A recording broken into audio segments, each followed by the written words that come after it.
Good morning, people. This is Taz from Taz's Cycles.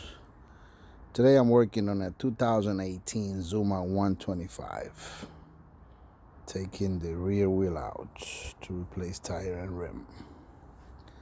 Try finding YouTube videos, but nothing shows. So I'm gonna make my own video. I already took everything out, and I'm gonna guide you step by step. First of all, we remove the wheel lug nut with a 22, which goes here. You have to remove the muffler, the whole exhaust, which is not that hard. Two bolts here, one bolt in the bottom, and you gotta remove the two bolts that holds the manifold.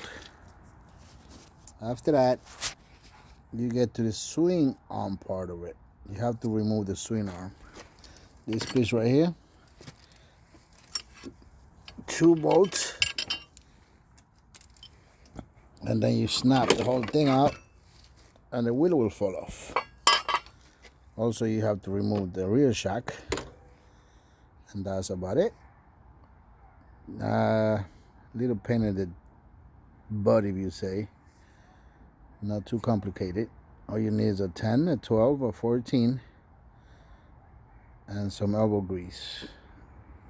I'll be buying the wheel and tire tomorrow and putting it back. Same process to put it back, just backwards. I hope I could help you with anything else. If you like this video, give it a thumbs up.